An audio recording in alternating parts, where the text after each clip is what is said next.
Buenas noches, ¿cómo están mis hermanos? Es una bendición verle de nuevo, estar de nuevo en la casa de Dios, dándole gloria, dándole alabanza y también recibiendo la palabra de Dios. ¿Está usted listo para recibirla? Estoy listo. Vamos a Hechos capítulo 2, versículo 42. Libro de los Hechos, capítulo 2, versículo 42. Este es el tema número 13 de la serie Reuniones Cristianas según la Biblia. Y el título de esta enseñanza es: en una reunión cristiana hay compañerismo. Leemos la palabra de Dios en Hechos capítulo 2, versículo 42. Dice así la palabra de Dios: y perseveraban en la doctrina de los apóstoles, en la comunión unos con otros, en el partimiento del pan y en las oraciones. Esta es la última enseñanza de esta serie, mis hermanos.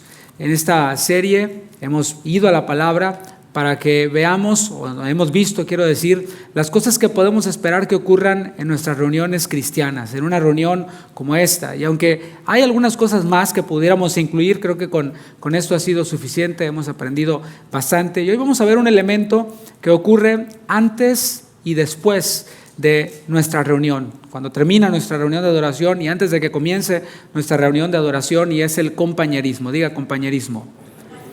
Como todas las demás enseñanzas, vamos a ser exhortados y nos vamos a preguntar qué tan bíblica es nuestra reunión. Y eso también te sirve por si algún día, no muy lejano o muy lejano quizás, llegas a salir del país, llegas a salir de la ciudad y buscas una iglesia. Bueno, ahora tienes elementos para buscar las cosas que pueden ocurrir en una reunión cristiana de acuerdo a la palabra de Dios. Pero no solo nos vamos a preguntar esto, qué tan bíblica es nuestra reunión, sino también nos vamos a preguntar qué tan bíblico es nuestro cristianismo.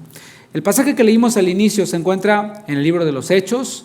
En este libro encontramos los inicios, el comienzo de la iglesia de Cristo, de la iglesia cristiana. Así que si deseamos ser puros en nuestro cristianismo, el punto de referencia no ha de ser la Reforma Protestante, que se acaba de celebrar este 31 de octubre. Con las redes sociales se ha popularizado mucho esto. El punto de referencia de la iglesia no debe ser la Reforma Protestante, aunque bueno, no hay nada de malo. De hecho, hay muchas cosas buenas que aprender en cuanto a la Reforma Protestante, pero el punto de referencia no es la Reforma, sino la palabra de Dios, el libro de los Hechos, la iglesia primitiva. ¿Cómo eran sus reuniones? ¿Cómo eran las reuniones de los primeros cristianos? ¿Cómo interactuaban entre sí los primeros cristianos? ¿Cómo interactuaban entre ellos? En esa serie y en otras enseñanzas hemos corregido el error de que el libro de los Hechos no es para hacer doctrina, dicen algunos. Puede llegar a leer alguno en libros de teología o en comentarios bíblicos, sobre todo esas Biblias que llevan el nombre de un predicador. Tengan cuidado con eso, tengan cuidado, porque bueno, alguien que le pone la misma Biblia, nomás que le pone su nombre y la vende, pues obviamente se está ganando una lana, ¿no? Y le pone ahí unas cuantas notas, algunos cuantos comentarios.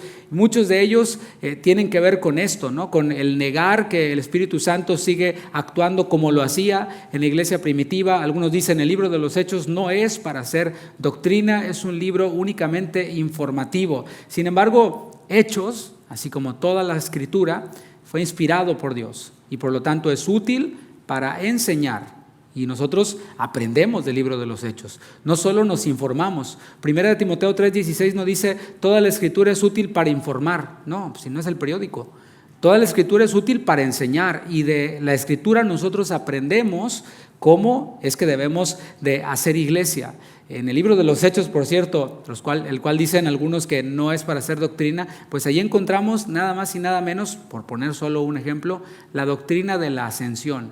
Es decir, que Cristo murió en la cruz, fue sepultado, resucitó, pero después en el lapso de 40 días apareció a sus discípulos, a sus apóstoles, y después frente a ellos ascendió a los cielos. El cuerpo resucitado de Jesús, un cuerpo que puedes tocar, pues resucitado, le dijo a uno de los discípulos: mete tu dedo en mi costado, mete tu mano aquí en mi mano, en las marcas de mi mano. Era un cuerpo que podía ser palpado, que podía ser tocado. Era un cuerpo también que se alimentaba, ya que resucitado Jesús comió con ellos panes y peces, comió ahí unos peces asados muy, muy ricos.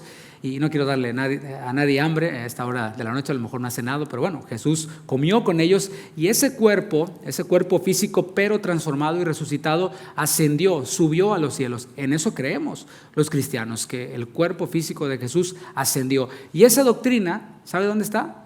En Hechos capítulo 1, del 6 al 11. Así que ¿cómo que no hacemos doctrina del libro de los Hechos? Y alguien que dice esto después de escuchar lo que acabo de decir, podría decir, bueno, eso sí, pero otras cosas no. Bueno, entonces, ¿quién dice que sí y que no? ¿Quién determina que sí y que no? Mis hermanos, simplemente no podemos seleccionar qué partes de las Escrituras son válidas. No podemos hacer eso. Esto sí es válido, esto no es válido. ¿Con base en qué? ¿Con base en mis tradiciones? ¿Con base en una postura teológica? No podemos hacer eso. Precisamente Jesús fue lo que les reclamó a los religiosos de su tiempo. Ustedes están errando, ignorando las Escrituras, o sea, haciendo un lado y aborgando algunas de ellas, ignorándolas y también ignorando el poder de Dios. En el capítulo 2 del libro de los Hechos, luego de que Jesús ascendió a los cielos, vemos el inicio de la iglesia. El Espíritu Santo irrumpe, o sea, así como que tira la puerta prácticamente, irrumpe de forma poderosa en medio de una congregación de varones piadosos, según la palabra de Dios. Dice que habían varones judíos piadosos que estaban buscando al Señor, que estaban allí buscando de Dios. Los que estaban reunidos quedaron sorprendidos porque en esta irrupción del Espíritu Santo algunos hablaban en otras lenguas y otros entendían lo que estas lenguas estaban hablando las maravillas de Dios. Y lo sorprendente no era que algunos hablaran otros idiomas, otras lenguas. Lo sorprendente era que los que las entendían decían, a ver, espérame, este que está hablando en esta lengua que yo entiendo no pasó por la escuela, es gente sin letras y del vulgo. ¿Dónde aprendió él este idioma que yo sé? Esta es gente que nunca ha salido de su rancho. ¿Cómo va a saber este idioma que yo estoy conociendo y que yo estoy entendiendo? Y esto dio pie al primer mensaje evangelístico pronunciado por el apóstol Pedro. A lo que los oyentes, después de escuchar este mensaje del apóstol Pedro, ellos respondieron, ¿qué haremos? Decían, ¿qué haremos? ¿Por qué? Porque siempre la palabra nos lleva, mis hermanos, a hacernos preguntas como estas. Si usted escucha un sermón o va a alguna iglesia donde está predicando a alguien y ese sermón no le lleva a preguntarse a usted, ¿qué haré? Entonces, ¿sabe qué? Nomás lo informaron, nada más lo entretuvieron. Pero ante este mensaje poderoso del apóstol Pedro, la audiencia allí preguntó, ¿qué haremos? Y Pedro les respondió, arrepiéntanse y bautícense en el nombre de Jesucristo. Eso implicaba que ellos como judíos debían de reconocer que Jesús era el Mesías que el pueblo de Israel estaba esperando. Esto no tiene que ver con una fórmula de bautismo, porque algunos hacen una doctrina que se aleja de lo que Jesús mismo mandó. Allí en Mateo 28, antes de ascender a los cielos, les dijo, vayan y prediquen el evangelio a toda criatura, bautizándolos en el nombre del Padre, del Hijo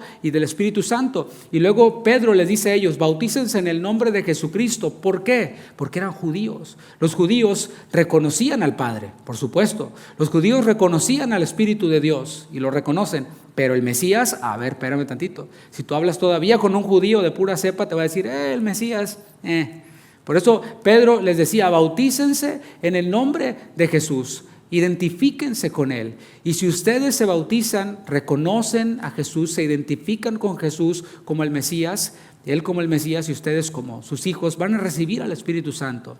En aquel día 3,000 personas se convirtieron y ahora vamos a ver cómo eran las vidas de aquellos que habían creído en Cristo. Esto es muy importante y lo voy a reenfatizar. Hechos 2:42.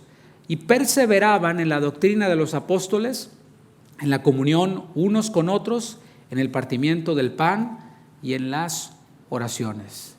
Estos judíos piadosos que habían creído en el Mesías perseveraban en 4 cosas, de las cuales ya hemos visto la doctrina, hemos visto ya el partimiento del pan, hemos visto ya las oraciones y hoy veremos la comunión unos con otros. Y antes de aprender lo que la Biblia nos muestra sobre la comunión entre creyentes, vamos a recordar lo que significa perseverar. Es la palabra griega proskartereo, que significa ser constante. ¿Cuántos aquí trabajan? ¿Sí? ¿Cuántos aquí trabajan? Ya se durmieron, ¿verdad? Sí, bueno, se me hace que sí son constantes en su trabajo, ¿verdad? ¿Cierto? O sea, llega el lunes y el cuerpo lo sabe, ¿verdad? y como que no sientes muchas ganas de ir a trabajar, a menos que seas workaholic, ¿no? Pero como que no, o sea, quisieras quedarte otro ratito más en la cama, ¿cierto? Y vas a trabajar.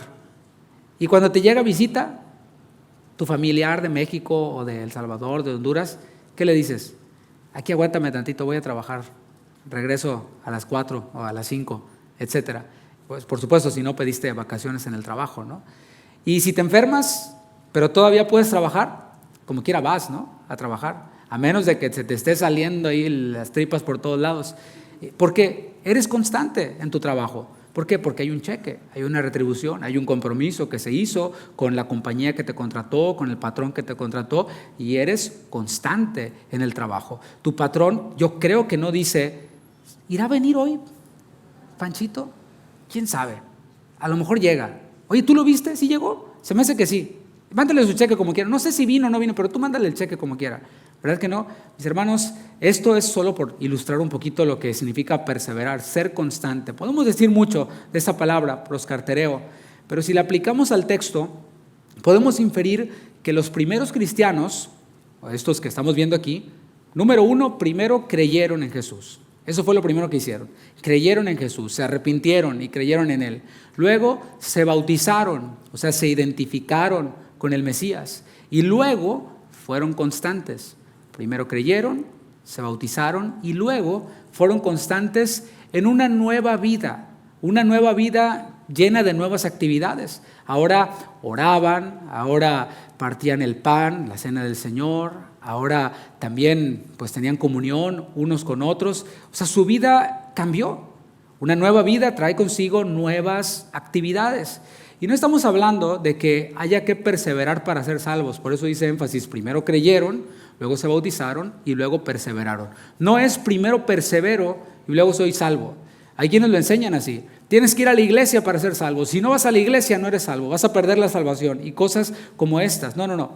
El que es salvo, el que ha creído en Jesús, se ha identificado con Él, persevera en el Señor.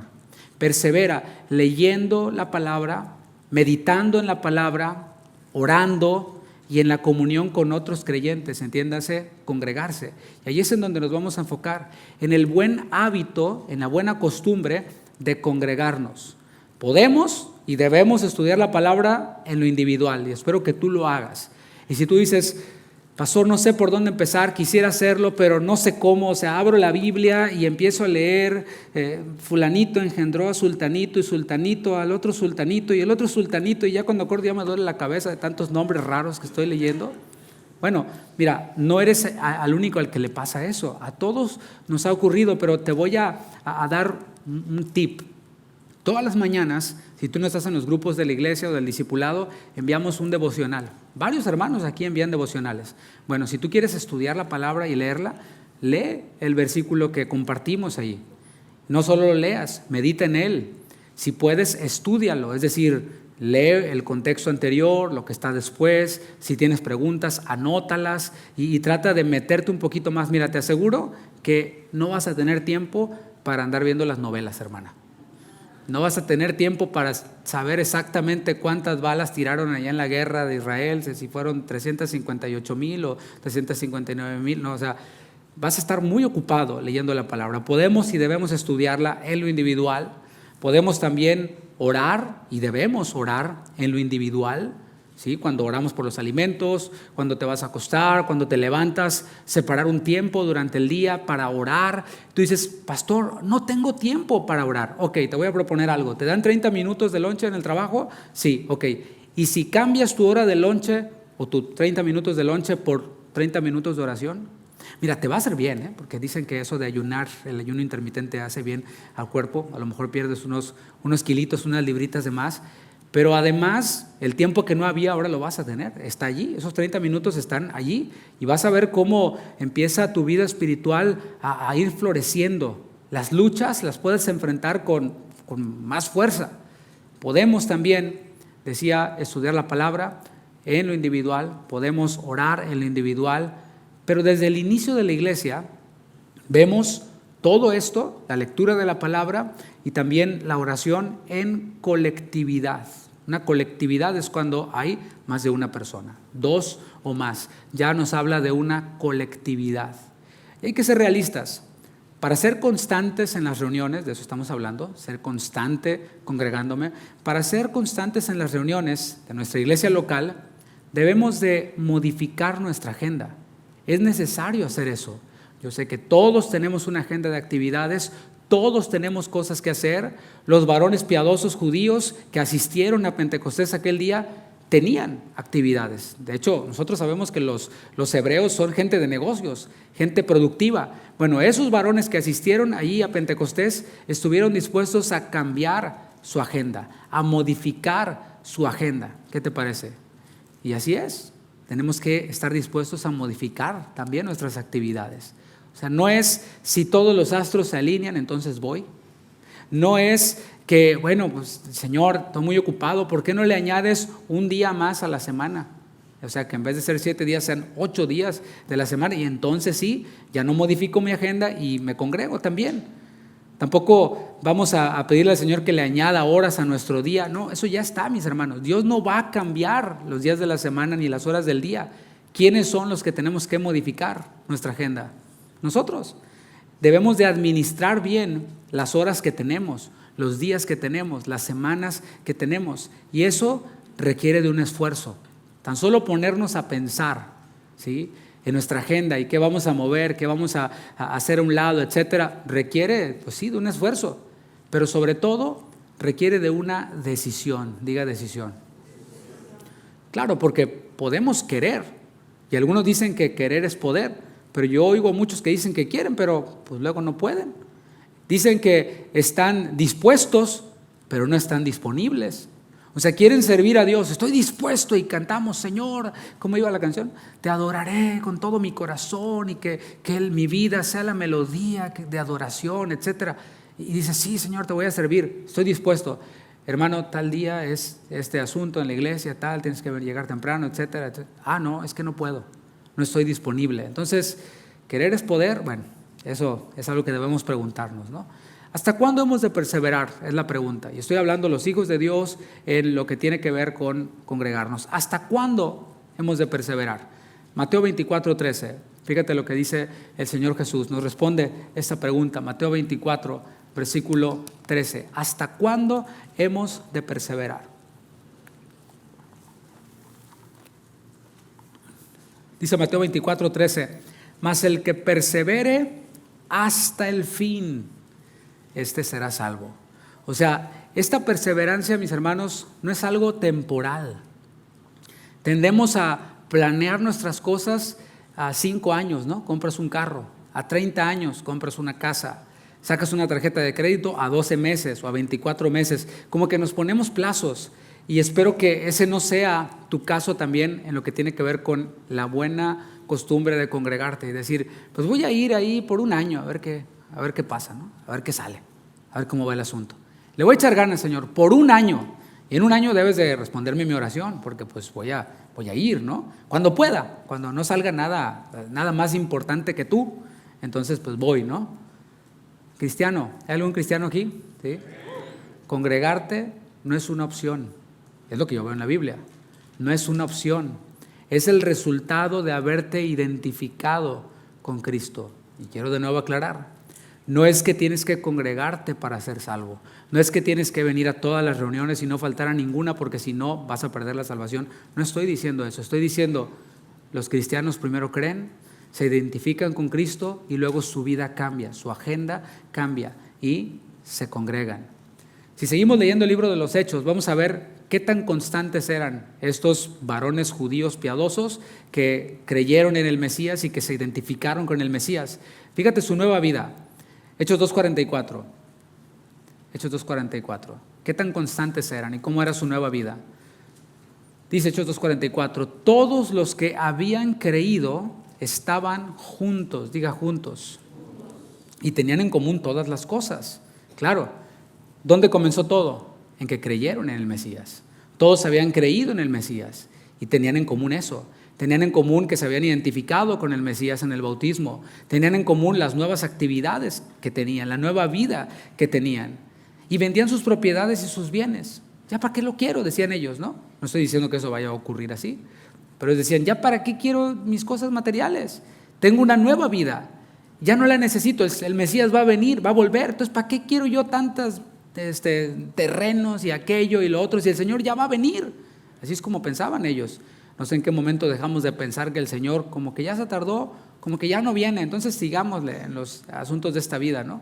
Ellos vendían sus propiedades y sus bienes y los repartían a todos según la necesidad de cada uno, y perseverando unánimes cada día en el templo y partiendo el pan en las casas, comían juntos con alegría y sencillez de corazón, alabando a Dios y teniendo favor con todo el pueblo, y el Señor añadía cada día a la iglesia los que habían de ser salvos.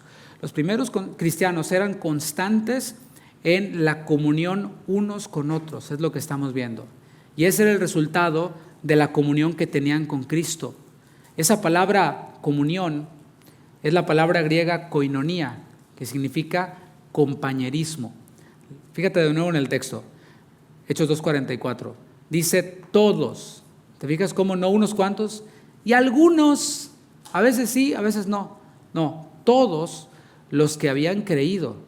O sea, los que no habían creído no, eso no se contaba con ellos, pero con los que habían creído sí, estaban juntos, no estaban aislados, sino juntos. Y estamos viendo esta palabra koinonía, comunión, que significa tener en común algo, significa también compañerismo.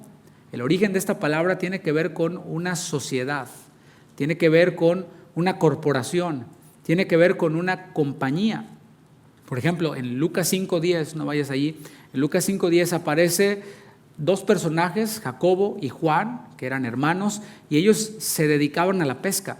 Y dice en Lucas 5:10 que eran compañeros del apóstol Pedro, que también se dedicaba a la pesca. Así que ellos eran compañeros de la pesca, en el negocio de la pesca. Hay otros tipos de compañerismo, además de los que tienen que ver con corporaciones y compañías. Están, por ejemplo, los compañerismos sociales, los compañerismos deportivos, los compañerismos de entretenimiento. Pero el compañerismo de los primeros cristianos no tiene que ver con esa clase de compañerismos, que no digo que sean malos, estoy hablando del compañerismo de ellos.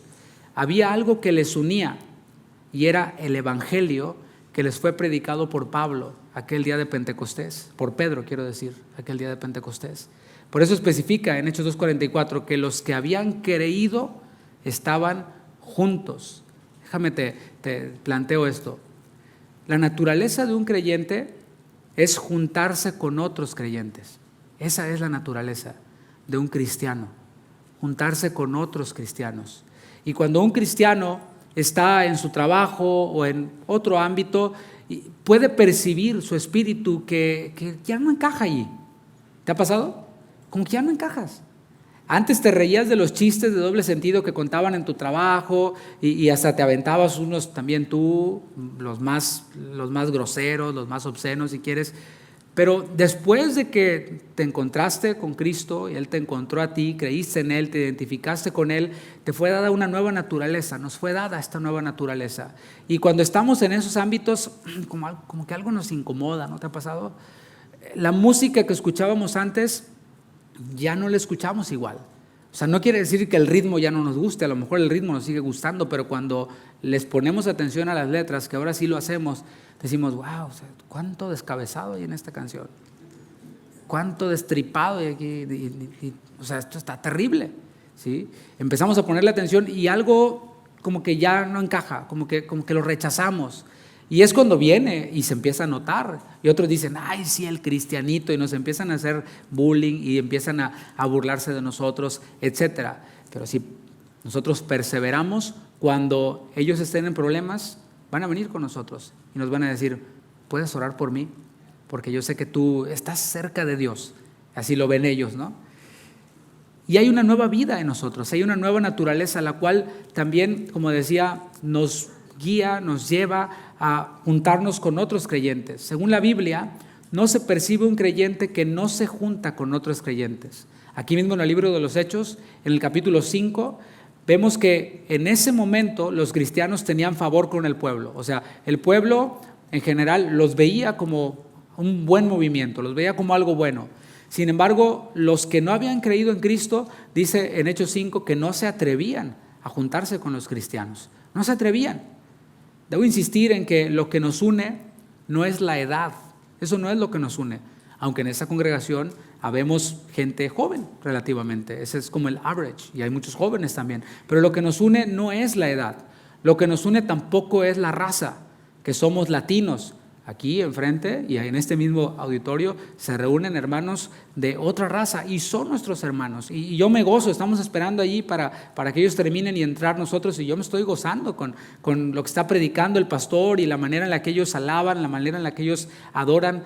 Lo que nos une es eso, no es la raza, no es la nacionalidad. También le doy gracias a Dios porque aquí en nuestra congregación hay de muchas nacionalidades. Siempre digo México, Honduras, El Salvador, Venezuela, se me pasa Nicaragua, que está por ahí mi hermana Sonia y su mami, que son de Nicaragua también. O sea, hay de todos lados. Lo que nos une no es que somos la iglesia de los mexicanos, porque Casa de Oración es mexicano, ajúa, aleluya. No nos une eso.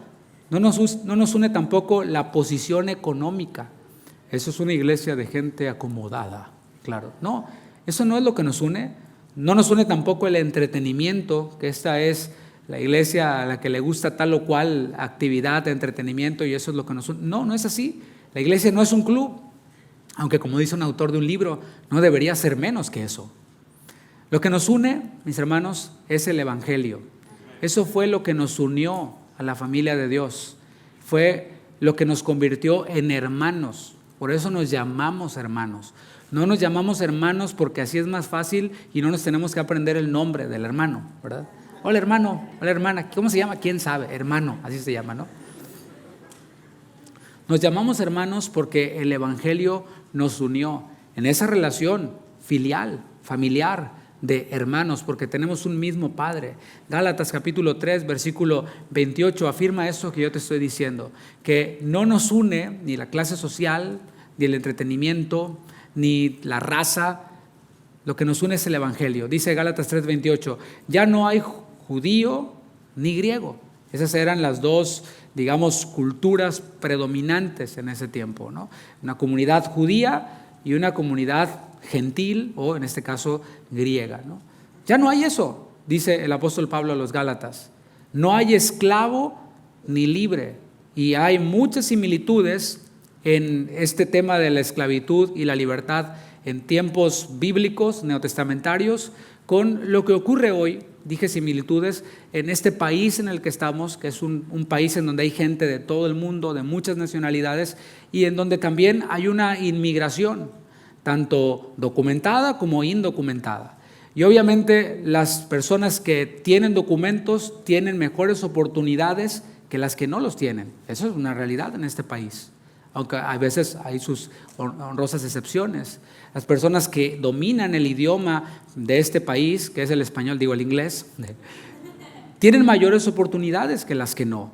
Y eso se parece mucho a lo que ocurría allí, pero Pablo está diciendo, ya no hay documentado ni indocumentado. Eso ya no existe. No hay varón ni mujer. Y en esa sociedad, pues vaya que las mujeres estaban relegadas a quedarse calladas. Algunos de los grandes rabinos decían, es mejor tirar las perlas a los cerdos que enseñarle la Biblia o en la Torá a una mujer. O sea, despreciada la mujer. Bueno, el Señor Jesús vino a romper con eso y dijo, ya no hay varón ni mujer, porque todos vosotros sois uno en Cristo Jesús. La iglesia fue revolucionaria. ¿Por qué? Porque alcanzó a las mujeres, porque alcanzó a los gentiles, porque alcanzó a los esclavos, y podías ver bajo un mismo techo, así como en una reunión de cristianos, podías ver a el esclavo conviviendo con su Señor, ¿sí? Los podías ver juntos adorando a Dios, teniendo comunión el uno con el otro, ya no en esta relación de amo y esclavo, sino en una relación de hermanos.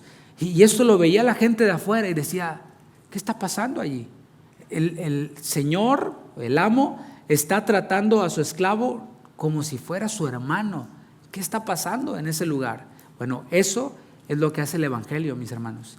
Tiene que verse una diferencia aquí entre nosotros que afuera con la gente del mundo.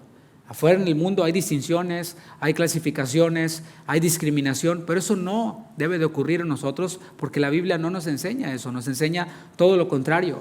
Ahora, hablemos del compañerismo cristiano. Estamos planteando esto de que ya no es lo que nos une, que me caes bien, que eres mi compa, que eres de mi edad, que eres de mi país, etc.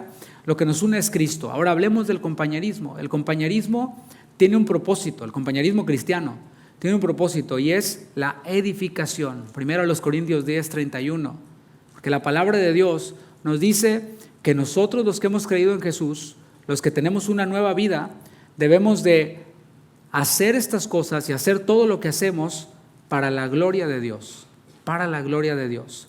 Dice primero a los Corintios 10:31, si pues coméis o bebéis o hacéis otra cosa, o sea, reunirse ustedes, tener compañerismo, hacedlo todo para la gloria de Dios.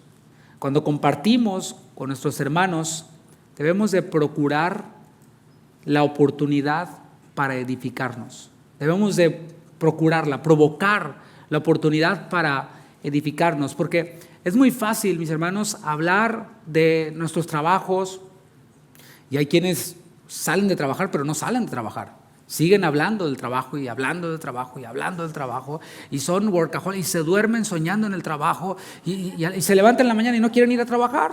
Pues ¿cómo? Y están en el trabajo todos durmiéndose. O sea, hay que ordenar bien nuestro tiempo, ¿no? Pero podemos hablar de todas las cosas, sin embargo, hemos de buscar, alguien tiene que buscar la oportunidad para poner esa conversación centrada en Cristo.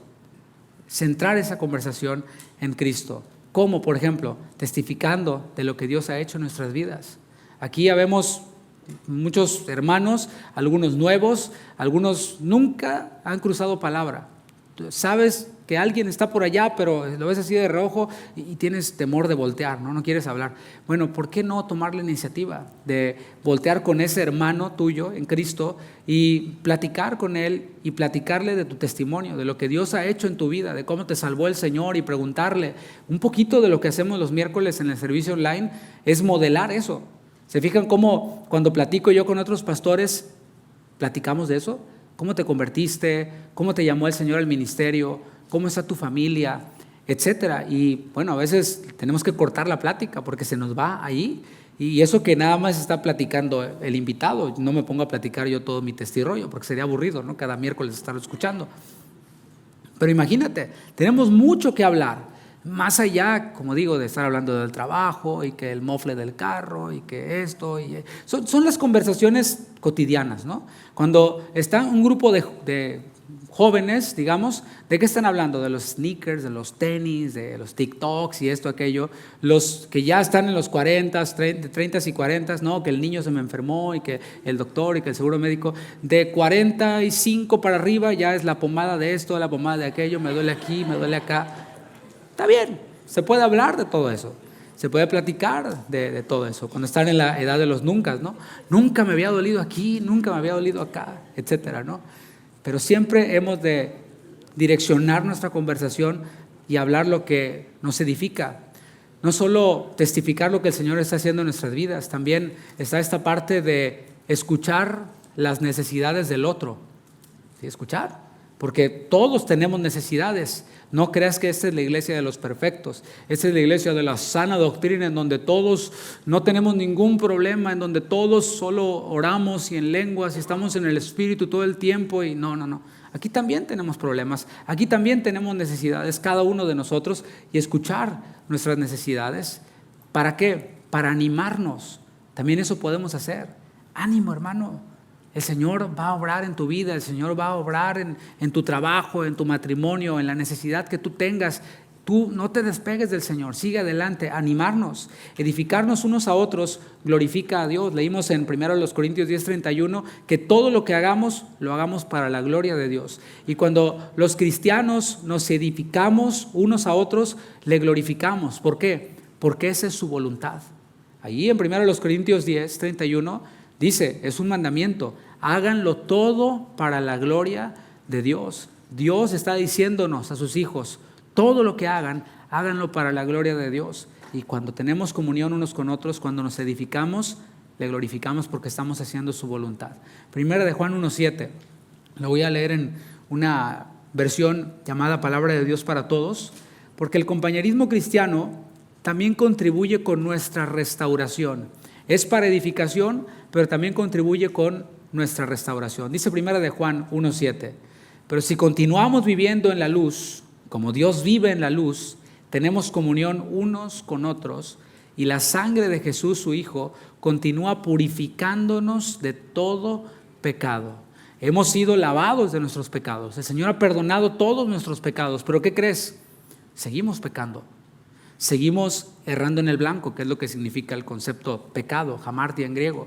Seguimos cometiendo errores, seguimos pecando, seguimos tomando malas decisiones, y esos pecados, esas malas decisiones traen a nuestras vidas consecuencias y dolor. Algunas de las consecuencias que nosotros estamos viviendo son de cosas que hicimos en el pasado, antes de convertirnos. ¿Cómo te explico, no? O sea, alguien que tuvo un hijo fuera del matrimonio, etcétera, pues ya te convertiste, pero pues el hijo ahí está, la responsabilidad ahí está, el child support ahí está, etcétera, etcétera, etcétera. Y venimos todavía con esas cosas. Bueno, entre cristianos debemos de estar listos para restaurarnos, ya sea de las cosas que venimos arrastrando o de las cosas en las que caemos eventualmente, ya como cristianos. Es en el compañerismo cristiano en donde podemos confesarnos nuestros pecados unos a otros. ¿Te fijas cómo cambia? O sea, algunos dicen, sí, doy el paso y platicamos del mofle, de esto, de aquello, pero ¿ya confesar mis pecados? No, eso no. Bueno, Santiago 5:16 lo dice la palabra de Dios. A lo mejor no te gusta, a mí tampoco me gusta, pero pues no se trata de que me guste o no me guste, se trata de si está escrito o no está escrito. Dice Santiago 5:16, confesaos vuestras ofensas unos a otros, confiésense sus ofensas. Ofensa es pecado, unos a otros. ¿Para qué? ¿Para publicarlo? ¿Para divulgarlo? No, dice, y orad unos por otros. ¿Para qué? Para que seáis sanados.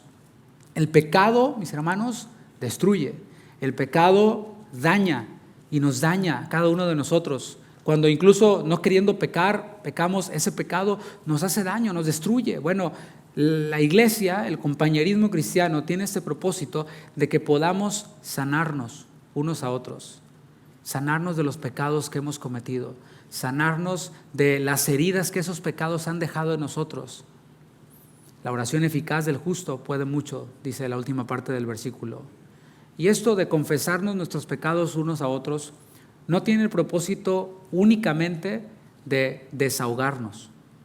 O sea, he estado yo en situaciones en las que viene alguien y supuestamente pide un consejo y nos sentamos y platicamos, y lo único que hace es decirme todo lo malo que hace. A veces, no en todos los casos, hasta con jactancia, ¿no? No, hice esto y aquello, así como que, wow, estás tremendo para pecar, brother, ¿no? Pero no se trata únicamente de desahogarnos, sino de ser ayudados para no continuar cayendo en pecado, para no continuar pecando. Para eso confesamos nuestros pecados. Si no tienes la intención de abandonar tu pecado, si no tienes la intención de no seguir incurriendo en ese pecado, pues no lo confieses, guárdatelo muy bien, escóndelo por ahí para cuando lo ocupes, lo sacas sin problema y te satisfaces a ti mismo. Pero si tienes el deseo, si tenemos el deseo de no caer una vez más en pecado, no por el remordimiento que sintamos, sino porque con nuestro pecado ofendemos a Dios y pisoteamos la sangre de Cristo, entonces confesemos nuestro pecado. Urge que lo confesemos. Obviamente no lo vamos a decir a todo mundo, no vamos a buscar a cualquiera. Debemos de buscar a personas espirituales. Es lo que dice Gálatas 6:1. Hemos de buscar a personas espirituales para que nos restauren y lo hagan con espíritu de mansedumbre. Gálatas 6:1 dice, hermanos, si alguno fuere sorprendido en alguna falta, en algún pecado, en alguna ofensa, como le llama a Santiago, vosotros que sois espirituales, hay un grupo en la iglesia de personas que son espirituales, otros no tanto, ¿sí? Otros ni cristianos son. O sea, estoy hablando de el ejemplo en Corinto, por ejemplo, ¿no? En donde Pablo dice, bueno, está la familia de Estéfanas, mis respetos para ellos. Están los otros, los que, no, yo soy de Apolos, no, yo soy de Cefas, los argüenderos, ¿no? Los mitoteros. Y hay otros, dice Pablo, ni conocen a Dios, para vergüenza vuestra lo digo, y está bien. O sea, bueno, a la iglesia llega gente también que pues, es invitada y que nunca había ido a una iglesia y que todo esto es nuevo y que esperamos que crea en el Señor Jesús porque Cristo murió por ellos también. Pero estoy hablando de que lo que dice Gálatas, hay un grupo de personas espirituales y esas son a las que debemos nosotros de acudir cuando caemos en algún pecado, para que nos ayuden a no volver a caer. El propósito es restauración. Para eso hay personas espirituales. Ahora, siendo bastante congruentes y siendo pues, bastante lógicos, ¿no? ¿Hay en la iglesia personas espirituales? Seguro que lo hay, en esta iglesia lo hay. La pregunta es, ¿cómo saber quién es espiritual? ¿Cómo saber a quién ir, con quién ir cuando caigo en algún pecado? Pues tengo que conocer a mis hermanos. Tengo que pasar tiempo con mis hermanos, porque pasando tiempo con mis hermanos me voy a dar cuenta quién es espiritual, quién es de los argüenderos, porque los hay, de que los hay, ¿no? De los que yo soy de Apolos, yo soy de Cefas y que yo traigo mi comida y no doy, y que yo, etcétera, ¿no? Uno se da cuenta, lo identifica. Este brother no habla nada de Dios, nunca. Se la pasa hablando de todo, ¿no? Del partido, de la política, de todo, menos del Señor. Nunca le he oído su testimonio. Bueno, por favor, no te acerques a esa persona para que te restaure, porque te va a reventar más, te va a dejar peor, ¿no? Mejor ora por esa persona. Y también hay de plano los que no conocen a Dios y dices, no, este brother, o sea, ¿cómo te explico, no? O sea, estamos en la adoración y se persina, ¿no? Pues se nota como que apenas se va convirtiendo, ¿no? Al pastor le dice padre, dices, bueno, ok, apenas va pues, dando sus primeros pasos, ¿no? Obviamente no va a aportarte mucho espiritualmente una persona así. El compañerismo cristiano es para exhortarnos y para estimularnos al amor y a las buenas obras. Es lo que dice Hebreos 10:23. Dice Hebreos 10, versículo 23. Mantengamos firme, sin fluctuar, la profesión de nuestra esperanza, porque fiel es el que prometió. Y considerémonos unos a otros para estimularnos al amor y a las buenas obras. Hemos creído, nos hemos identificado con Cristo y luego perseveramos. Es lo que dice, perseveren, mantengan firme esa profesión sin fluctuar. Dijimos, Cristo es mi Señor, Él es mi Salvador. Señor, perdona mis pecados, Él los perdonó, nos hizo nuevas criaturas y profesamos esto. Y Señor, gracias por la nueva vida que tú me has dado. Bueno, el llamado es a no fluctuar. Hoy te amo, Señor, y quiero que ya abran la iglesia porque quiero estar ahí. Y mañana, ay no, qué flojera, ¿no? No, mis hermanos, a eso le llama Santiago también, de quien leímos hace un momento, personas de doble ánimo, como que tienen una mente dividida. No sabes cómo se van a despertar, son fluctuantes. Bueno, aquí dice, mantengan firme, sin fluctuar, la profesión de nuestra esperanza. ¿Por qué? Porque el pastor dice, no, porque fiel es el que prometió. Yo soy fiel al Señor o quiero serle fiel porque Él es fiel. Porque, ¿cómo te explico? Los trabajos, pues a veces no son tan estables como quisiéramos. En las compañías de pronto te dicen, pasa a la oficina, aquí está su último cheque, hasta aquí trabajó con nosotros. Y si quiere demandarnos, demándenos, pero pues se le va a acabar su chequecito ahí en demandas. ¿Me explico? Incluso cuando depositamos nuestra confianza en nuestro cónyuge y lo ponemos en el lugar de Dios, cuando depositamos nuestra confianza en nuestra profesión, en nuestros bienes, en nuestros hijos, mis hermanos, todo eso, no digo que sea malo, pero sí es inestable. Porque los hombres somos falibles, los hombres somos imperfectos, los hombres fallamos, nos equivocamos, traicionamos, pecamos. Eso hacemos los hombres. Pero cuando nosotros tenemos nuestra esperanza en el que prometió, mis hermanos, podemos decir que estamos firmes, que estamos sólidos, que nada absolutamente se va a mover. Dale un aplauso al Señor por eso. Gracias, Señor.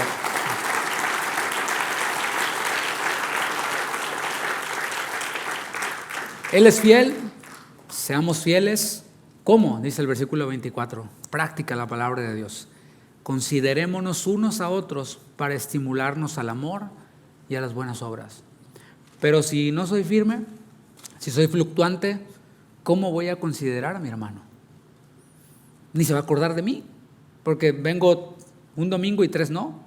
Un viernes sí, allá nomás una vez cada 6 meses. O sea, ¿cómo? Considerémonos unos a otros para estimularnos al amor y a las buenas obras. Habrá ocasiones en eso de exhortar, cuando nos toque exhortar, cuando nos toque estimular a otros hermanos. ¿Te ha tocado? A mí me ha tocado muchas veces. Si alguien faltó, por ejemplo, a la reunión, si notaste ese espacio vacío, que sabes que allí está siempre el hermano, le vas a llamar a ese hermano. ¿Por qué? Porque le pediste su número en algún momento. Lo tienes, está en tus contactos. Tu nueva vida trae nueva agenda y nuevos contactos. Y cuando no lo ves, como le pediste su número, le vas a llamar para ver cómo está. No le vayas a decir, ay hermano, y hacerle bullying. No, un interés real. Hermano, no te vi, ¿está todo bien? ¿Te puedo ayudar en algo? ¿Estás enfermo? ¿Quieres que ore por ti? Etcétera. Quizás necesite ayuda, quizás necesite oración. En otras ocasiones nos van a exhortar a nosotros, nos van a estimular a nosotros. Si faltaste a alguna reunión, alguien, más de uno quizás, te va a llamar. ¿Por qué? Porque les diste tu número. Si no les das tu número, pues ¿cómo te van a llamar? Si ni te conocen, ¿cómo te van a llamar? Y eso es bueno, porque te están estimulando a las buenas obras, porque se están interesando por ti, porque quieren orar por ti, están dispuestos a ayudarte. Anteriormente mencioné que un cristiano de forma natural busca juntarse con otros cristianos. Eso es lo que dije hace un momento. Y a lo mejor alguien pensó, a mí no se me da de forma natural. No se me da juntarme con otros cristianos. A eso yo pudiera responder, bueno, si dejáramos de hacer todo lo que no se nos da de forma natural, seríamos unos cavernícolas, ¿sí o no? O sea, imagínate. ¿Sí se entendió? Si no hiciéramos lo que no se nos da de forma natural, imagínate, seríamos salvajes. Porque de forma natural los niños suben los codos al sí y comen y se embarran todos. Por eso tiene uno que enseñarlos, ¿no? Tiene uno que educarlos, tiene uno que urbanizarlos, ¿sí? Si no, imagínate, así los dejas, así, que parece Chucky, ¿no? El morrito, el chavito así. Pero no voy a decir eso, más bien permítame especificar a qué naturaleza me refiero. El cristiano de forma natural busca relacionarse, juntarse con otros cristianos. Bueno, me refiero a la nueva naturaleza, a la naturaleza de Cristo que está en nosotros, los que hemos creído en Él. Cristo quiere estar con los suyos, es lo que dijo Jesús en Juan 17, la oración sacerdotal. Dijo, Padre, que donde yo esté, ellos también estén conmigo. Cristo quiere estar con los suyos. Y la nueva naturaleza que hemos recibido quiere estar con los de Cristo, nuestra nueva naturaleza. Así que si tú dices, es que a mí no se me da, claro, en tu vieja naturaleza. La vieja naturaleza que todavía permanece en nosotros y a la que a veces le permitimos que sea más fuerte que la nueva naturaleza, pues no quiere.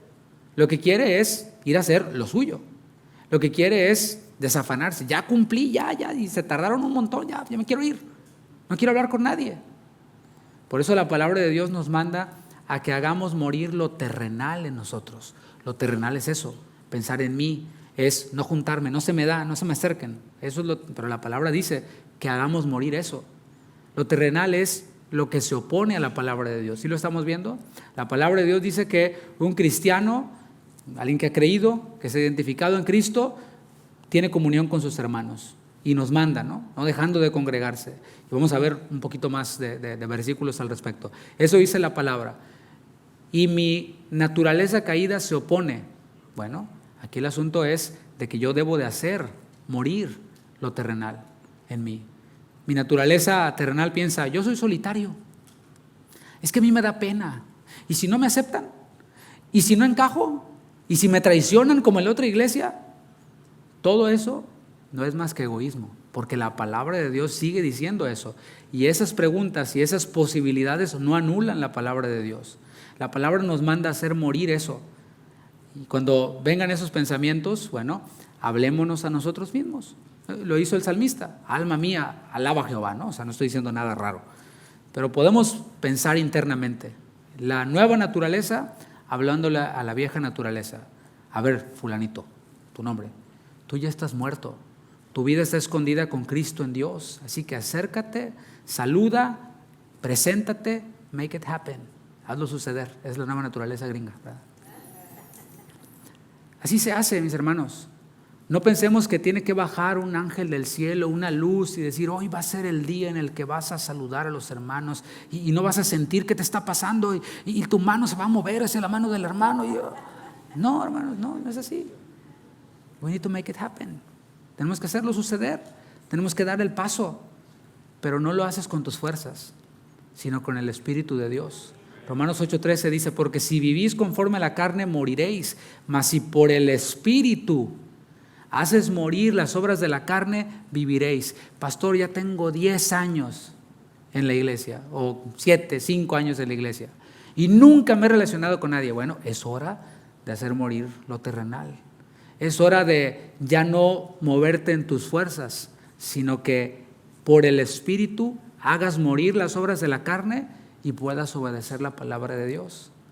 La carne es uno de los motivos por los cuales algunos no se involucran en el compañerismo cristiano. Otro motivo por el cual algunos no se involucran es por las malas experiencias y no queremos dejar esto de lado.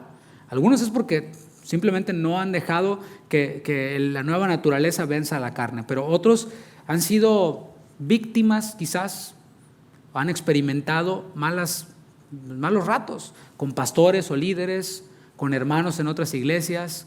En algunos casos fueron víctimas de verdad. Y bueno, los líderes negligentes, los ofensores, van a dar cuentas de ello. Mateo 18:17.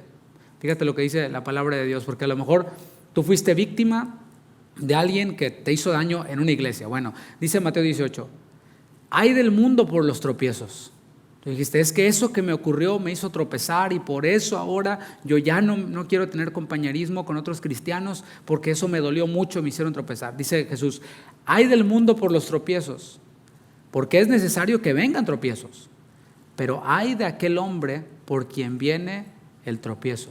Mejor síguele leyendo después en casa. O sea, cada uno, esos que a lo mejor te victimizaron, te ofendieron, cada uno vamos a dar cuentas. Esas personas van a dar cuentas, ¿sí? En otros casos, no fue el hermano el que tuvo la culpa, o sea, el otro. No fue el otro pastor, no fue la otra iglesia la que tuvo la culpa, sino la persona inmadura que no aceptó ser corregido. Dijo, a mí no me van a decir lo que tengo que hacer y yo me voy de aquí, etcétera. O que se dejó llevar por la división, por la especulación. Bueno, en esos casos, pues no eres víctima.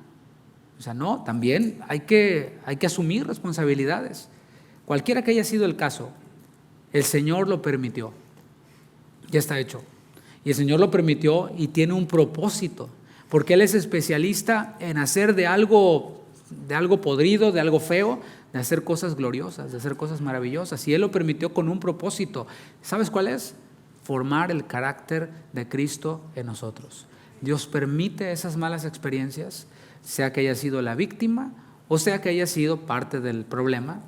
El Señor lo permite para formar el carácter de Cristo en nosotros. Primero los Corintios 11:19 dice, en realidad todo esto tiene que pasar, hablando de problemas entre cristianos, para que se vea quiénes son los verdaderos seguidores de Cristo. Yo he visto, mis hermanos, yo mismo he experimentado muchos casos en donde han habido problemas entre cristianos, en donde se han dado con todo, etcétera, en donde me han dado con todo, y yo también a lo mejor he tenido lo mío por ahí. Sin embargo, bueno, la palabra dice, se va a ver después de eso quiénes son verdaderos seguidores de Cristo. Platicábamos hace tiempo de personas que hemos conocido y que han estado en instancias como estas, y a algunos de ellos les ha ido muy mal. Y no es porque tocaron al ungido, ni es porque se fueron de esta iglesia y el que se va de esta iglesia le caen todas las maldiciones de este libro. No. No, es simplemente porque cuando pasaron por una situación como esta, problemática, simplemente se fueron, apostataron de la fe o se dejaron llevar, se hundieron en el pecado, etcétera. El verdadero seguidor de Cristo deja atrás las malas experiencias y mira objetivamente qué es lo que dice la palabra de Dios. O sea, no es mi mala experiencia por encima de la palabra. Y yo leo la palabra y voy quitando cosas que dice la palabra por mi mala experiencia. ¿Se entiende? No. El verdadero seguidor de Cristo hace a un lado sus malas experiencias, las deja atrás y mira la palabra de Dios y la mira de forma objetiva. ¿Qué dice la palabra de Dios? Hebreos 10:25. No dejando de congregarnos como algunos tienen por costumbre, sino exhortándonos, y tanto más cuando veis que aquel día se acerca. Eso dice la palabra de Dios. No le podemos cambiar, no la podemos anular, no podemos poner, es que tengo esto que hacer, tengo lo otro que hacer, es que las malas experiencias, es que no siento, es que no quiero ser hipócrita, etcétera, etcétera, etcétera. No, hay que mirar objetivamente la palabra de Dios. La palabra de Dios sigue diciendo en Colosenses 3:16, la palabra de Cristo more en abundancia en vosotros, enseñándoos, o sea, habla de colectividad, y exhortándoos unos a otros en toda sabiduría, cantando con gracia en vuestros corazones al Señor con salmos e himnos y cánticos espirituales. Eso es lo que dice la palabra de Dios. Así que hay que dejar atrás las malas experiencias y mirar lo que dice la palabra. El Señor quiere restaurar a los que pasaron por malas experiencias. ¿Usted lo cree? Algunos ya han sido restaurados, otros están en ese proceso, otros, hoy puede ser el día en el que tomen la decisión de dejar atrás eso y dejarse restaurar. El Señor quiere guiarte al perdón, porque si te hicieron daño, etcétera, no puedes cargar con eso y dejar que ese daño que te hicieron afecte tu obediencia a la palabra. El Señor quiere sanar tus heridas, es lo que quiere hacer el Señor contigo. Esa es la tarea de la iglesia, por cierto, porque sí lo hace el Señor, pero lo hace a través de otros cristianos. Por eso leímos, enseñándoos y exhortándoos unos a otros. El Señor utiliza a otros. Cuando tú tienes una necesidad económica, cuando yo la tengo, oramos al Señor y el Señor suple, pero no lo hace a través de medios. O sea, no es como que te cae el billete así del cielo o te aparece. A lo mejor sí, Dios lo puede hacer, ¿verdad? Pero la mayoría del tiempo Dios utiliza otros medios que a veces ni nos imaginamos. De la misma manera, el Señor quiere sanar nuestras heridas utilizando a otros, y esa es la tarea de la iglesia, a través de los dones que Dios reparte, apóstoles, profetas, evangelistas, pastores y maestros, lo que dice la palabra en Efesios 5. Es restaurar a los santos para la obra del ministerio, la tarea de estos dones de la iglesia. Y el ministerio no se ejerce en solitario. O sea, Dios quiere restaurarte para usarte en su plan perfecto y garantizado, éxito garantizado. Pero no te puede usar así herido, no te puede usar así amargado, lastimado, restringido, porque es que tengo un escudo que me puse yo mismo y no voy a dejar que nadie entre porque me han hecho mucho daño. Bueno, el Señor quiere derribar eso para poderte restaurar y así poderte usar. La obra del ministerio. Estoy parafraseando Efesios 5, en donde dice que a unos constituyó apóstoles, profetas, evangelistas, pastores y maestros, a fin de perfeccionar a los santos, de restaurar a los santos para la obra del ministerio. Y eso explica, mis hermanos, el martes comentábamos algo de esto en el discipulado.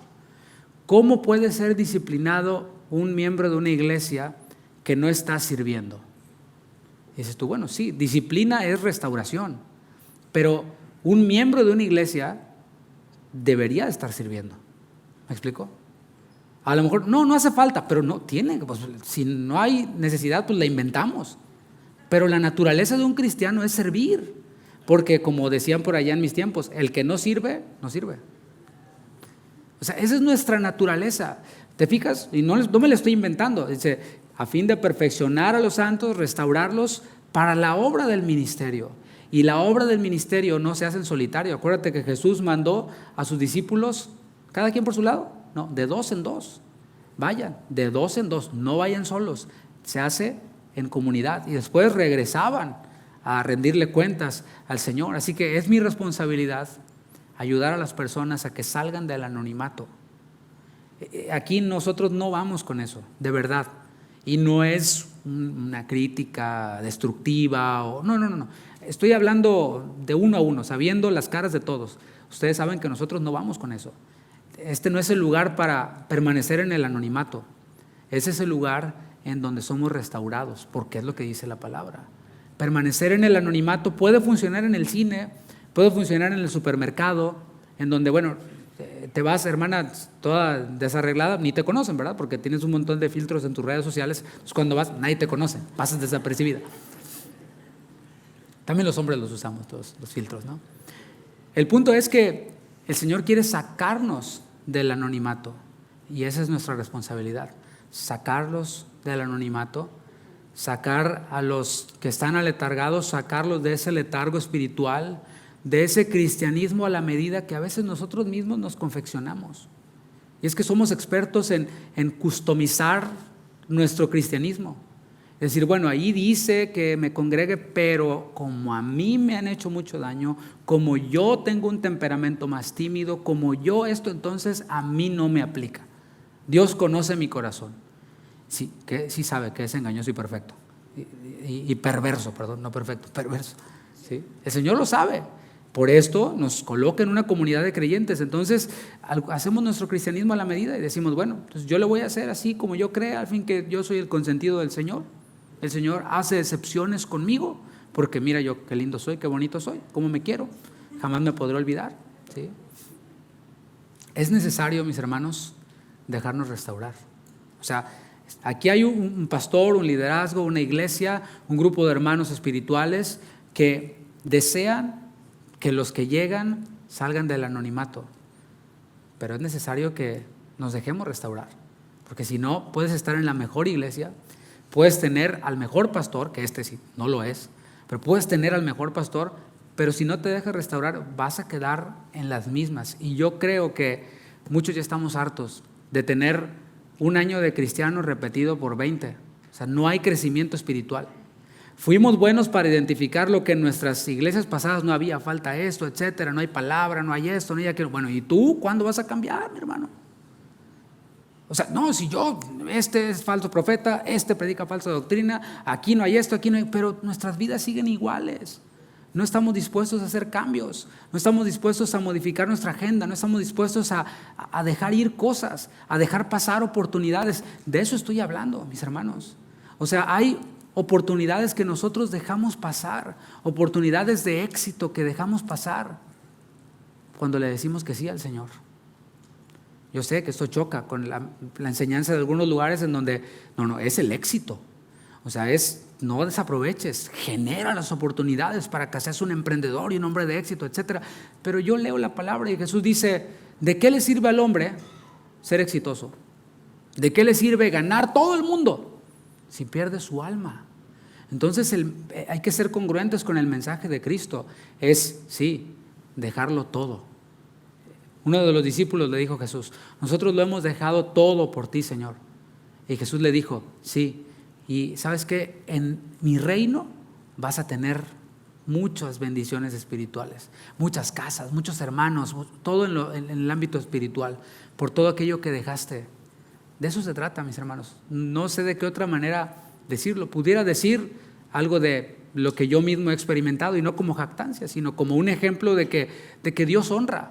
Cuando nosotros dejamos de lado nuestros sueños, nuestros proyectos, todo, cosas de grandeza que queríamos o que creíamos tener, el Señor lo honra. Lo honra, pero no dándonos más cosas materiales, aunque Él puede hacerlo. Él lo honra poniéndonos en el ministerio. Cuando podemos servir a otros, cuando podemos restaurar a otros. Platicaba yo con mis hijos en esos días. Y platicábamos de esto un poco, de cómo han habido cosas que hemos dejado pasar, de cómo han habido momentos cuando Dios nos ha pedido cosas y hemos estado dispuestos a dárselas. Señor, pues sí es tuyo, te pertenece, yo te pertenezco. Si me pides tú que me vaya a otro país, que me vaya a otra ciudad, me voy a ir porque te pertenezco.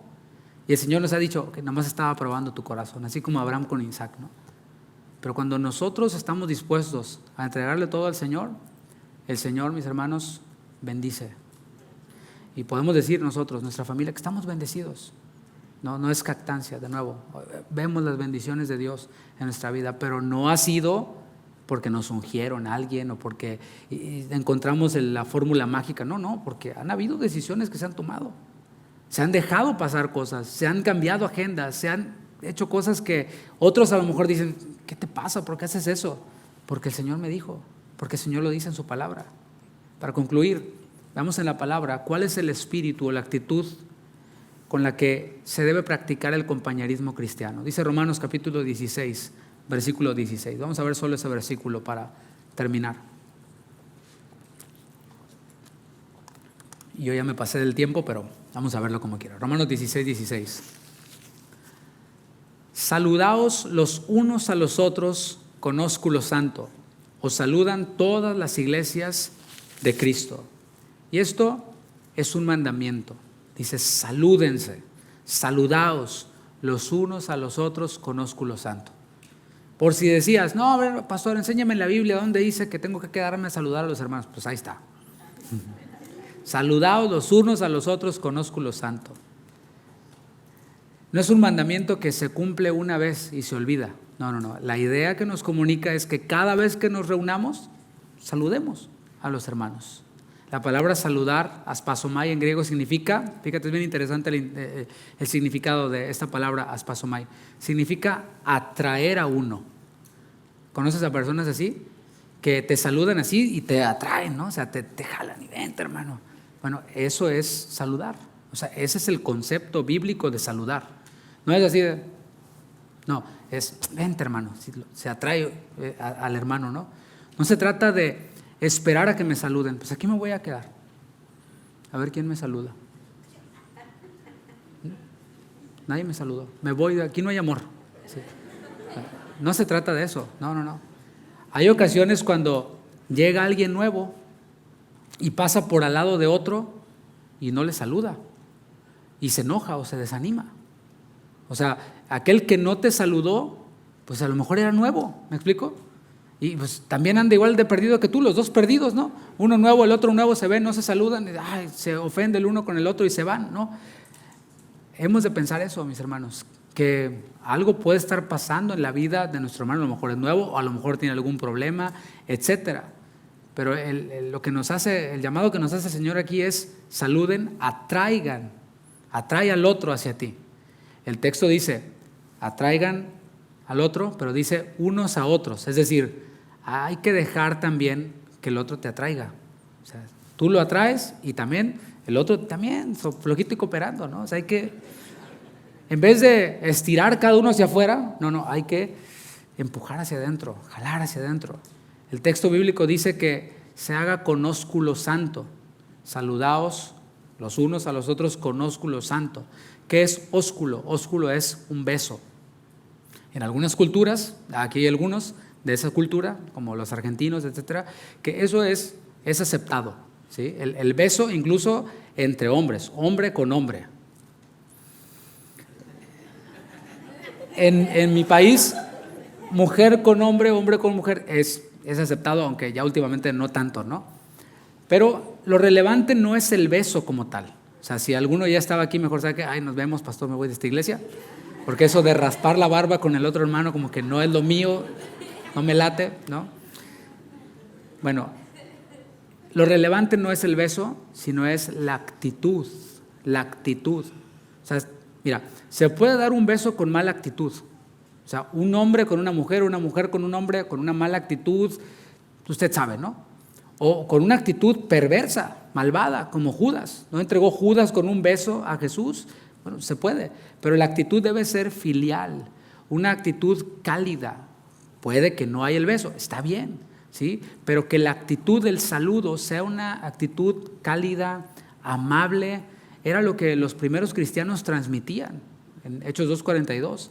Ellos transmitían esta filialidad, esta calidez. Tertuliano narra que cuando los paganos veían a los primeros cristianos decían, mira cómo se aman unos a otros. En una sociedad en donde ni siquiera nos saludamos. No sé cómo es en tu barrio, pero fíjate que yo no conozco a todos mis vecinos. O sea, al de enfrente y a la de al lado, a otro por allá y a otro por acá, pero no conozco a todos, porque así es en este país. O sea, como que casi que te ves y ni te quieres saludar, te volteas la cara, ¿no? En nuestros pueblos era, ¿qué pasó, doña Petra? Don Pancho, ¿cómo está? Doña Lencha. O sea, saludamos a todo mundo, ¿no? Acá como que por ser ciudad grande quizás no hay eso, pero entre cristianos pues no debe ser así. Dejémonos transformar por medio de la renovación de nuestro entendimiento. Decía que Tertuliano dice que cuando veían a los primeros cristianos decían, mira cómo se aman. Que nuestras reuniones sean según la Biblia, de principio a fin. Desde que vamos llegando en el estacionamiento, que haya esto, mis hermanos, para que la experiencia de adorar a Dios, de recibir la palabra, sea mejor, sea más real, más no tan acartonada, sino más real. Y cuando termina la reunión, quedémonos a compartir con nuestros hermanos. Yo sé que esta enseñanza no me está costando mucho darla porque sé que esto ocurre aquí en nuestra congregación. Sé que termina la reunión, terminamos a veces un poco tarde, a veces terminamos 10 de la noche y alguien pudiera decir es muy tarde. No, espérate, se van de aquí a las 11:30. Yo a veces me voy de aquí casi a las 12 de la noche y todavía hay hermanos en el estacionamiento. Bueno, mejor quédense aquí lo más que puedan y después salen porque está oscuro y tampoco es el barrio más seguro que digamos aquí afuera, ¿no? Pero que nuestras reuniones sean cada vez más bíblicas, de principio a fin, que todos participemos, como dice la palabra, con alabanza, doctrina, oración, lengua, interpretación, cena del Señor, oración por los enfermos y compañerismo. Que esto que hemos aprendido en esta serie se quede en nuestro corazón y sea algo que distinga a nuestra iglesia. Que cuando veamos que algo ocurre, sepamos que hay un porqué. Este era también uno de los propósitos de esta serie. Que todo lo que ocurre no pasa nada más porque pues así se dieron las cosas. No, hay un porqué y hay una explicación y está esta serie a la que podemos ir y revisar cuando sea necesario. Le invito a que se ponga de pie. ¿Y qué le parece si terminamos alabando al Señor, adorando al Señor? Voy a hacer una oración para darle gracias a Dios por esta reunión, por esta serie y también mientras se prepara el equipo de alabanza. Y al terminar de orar, le voy a pedir que voltee a su derecha, a su izquierda, atrás, adelante, salude a algún compañero, algún hermano y dígale Dios te bendiga, dile tu nombre si no le conoces. Todavía no, vamos a orar y ahorita hacemos eso, ¿listo? Oremos. Señor, gracias por este día, por esta serie, por este tiempo en el cual podemos recibir tu palabra, pero también en donde podemos adorarte y alabarte. Gracias, Señor, por tu iglesia, porque a través de ella tú nos estás restaurando, tú nos estás transformando, estás formando el carácter de tu Hijo Jesucristo en nosotros y lo harás hasta que tú vuelvas, Señor. Gracias por tu fidelidad, gracias por tu amor, gracias por tu Espíritu Santo y por tu presencia en nosotros. Bendice a cada uno de mis hermanos y aquellos que están de alguna manera han sido dañados, han sido ofendidos. Te pido, Señor, que les restaures y que puedan iniciar, Señor, el día de hoy, que sea un día decisivo para ellos. Gracias, Señor. En el nombre de Jesús. Amén. Amén. Ahora sí, saluda al que está atrás de usted, a un lado de usted.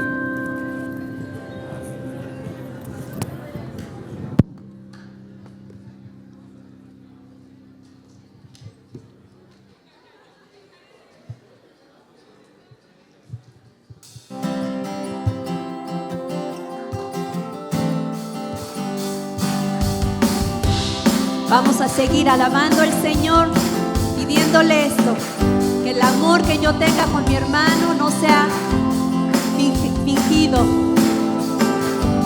No busquen su propio bien, sino el de los demás. Este fue el sentir que hubo en Cristo. Nada hagan por contender ni para impresionar. Este fue el sentir que hubo en Cristo. No busquen su propio bien, sino el de los demás. Este fue el sentir que hubo en Cristo.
fraternal amor.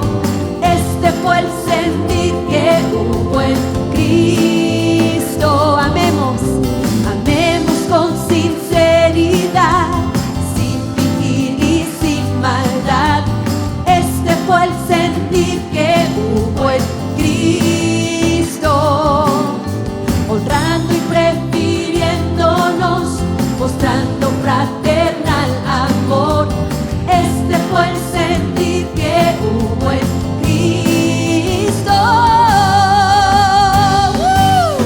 Siendo Dios, se despojó a sí mismo y prefirió la cruz, prefirió mi salvación. Siendo Señor, tomó forma de siervo y descendió aquí a servir al pecador. Hasta los sumos se humilló, hasta la muerte obedeció, y con su sangre me honró y me redimió. Siendo Dios, se despojó a sí mismo y prefirió la cruz, prefirió mi salvación. Siendo Señor, tomó forma de siervo y descendió aquí a servir al pecador. Hasta los sumos se humilló, hasta la muerte obedeció, y con su sangre me honró y me redimió. Cántalo con nosotros, pon en mí el sentir que hubo en Cristo. Pon en mí el sentir que hubo en Cristo. Una vez más, pon en mí el sentir que hubo en Cristo. La última vez, pon en mí el sentir. Gracias, Señor, porque tú eres quien obra en nuestro corazón. Y te pedimos, mi Dios, que en esta noche tú sigas transformándonos y obrando en nosotros, reconociendo, mi Dios, que en cada momento necesitamos de tu ayuda, necesitamos de tu fortaleza para poder agradarte en todo lo que hacemos, Señor, mostrando tu amor a mi hermano, Señor, a esta familia, Padre, donde tú nos has permitido estar. Jesús, tú eres mi modelo a seguir. Anhelo ser como tú. Señor, enséñame a discernir. Yo quiero hacer tu voluntad. Quiero ver las cosas como tú las ves, darles el valor que tú les das. Buscar primero tu reino, Señor, y lo demás se añadirá. De tu sabiduría derrama en mi corazón.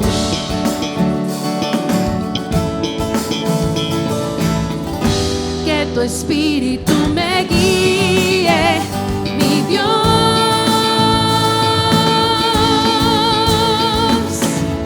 Yo necesito de ti, de tu consejo, crecer en tu conocimiento. Que tú gobiernes mis pensamientos y mis sentimientos sean conforme a tu verdad.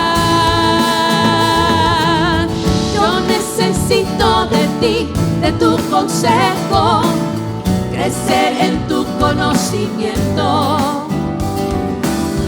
Que tú gobiernes mis pensamientos y mis sentimientos sean conforme a tu verdad.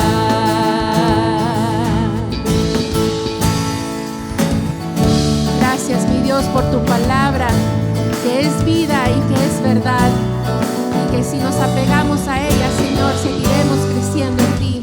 Jesús, tú eres mi modelo a seguir. Anhelo ser como tú. Ayúdame.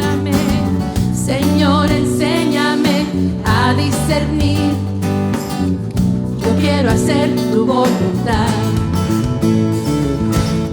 Quiero ver las cosas como tú las ves, darles el valor que tú les das.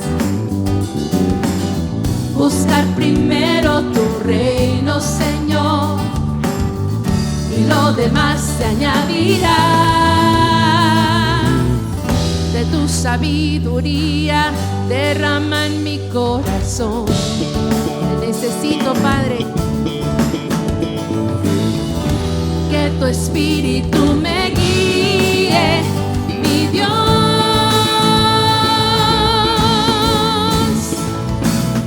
Yo necesito de ti, de tu consejo, crecer en tu conocimiento. Que tú gobiernes mis pensamientos y mis sentimientos sean conforme a tu verdad. Yo necesito de ti, de tu consejo, crecer en tu conocimiento. Que tú gobiernes mis pensamientos y mis sentimientos sean conforme a tu verdad. Si quiere que el Señor lo llene, dile: de tu sabiduría derrama en mi corazón.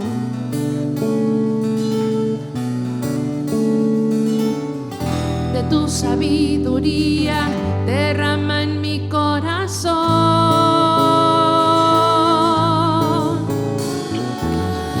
De tu sabiduría derrama en mi corazón.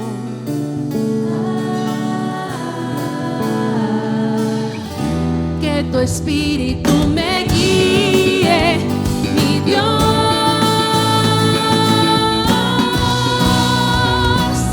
Yo necesito de ti, de tu consejo, crecer en tu conocimiento. Que tú gobiernes mis pensamientos y mis sentimientos sean conforme a tu verdad.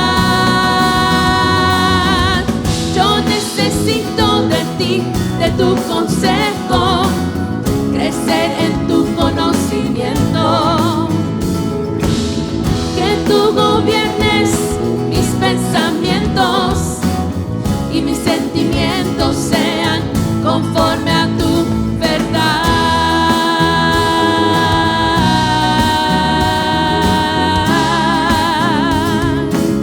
Conforme a tu verdad.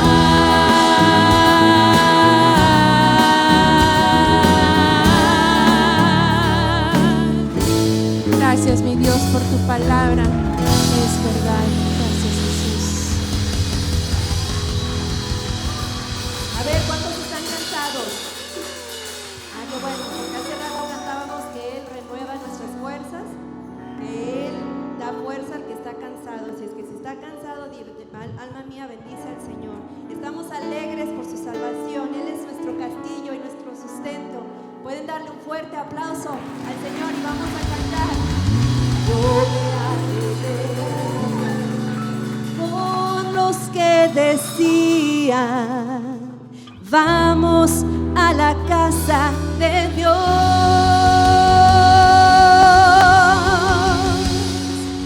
Yo me alegré con los que decían: vamos a la casa de Dios. ¿Están listos?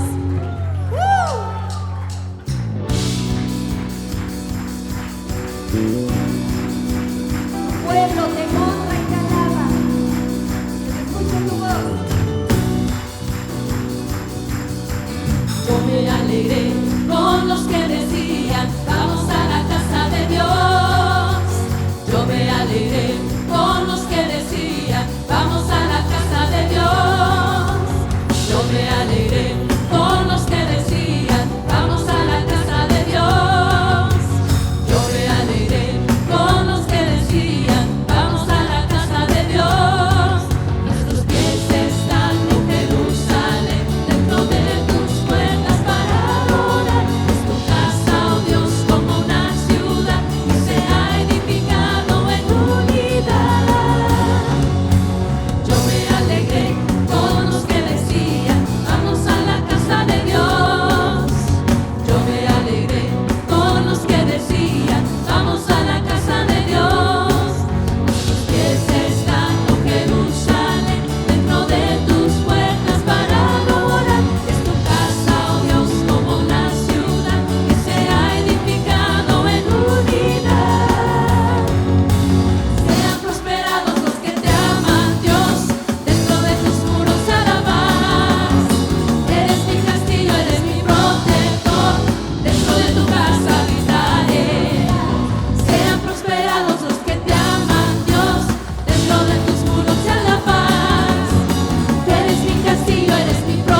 decir a Dios, cuán asombrosas son tus obras, con tu poder, tus enemigos se someten, adorarán y cantarán a tu grandeza.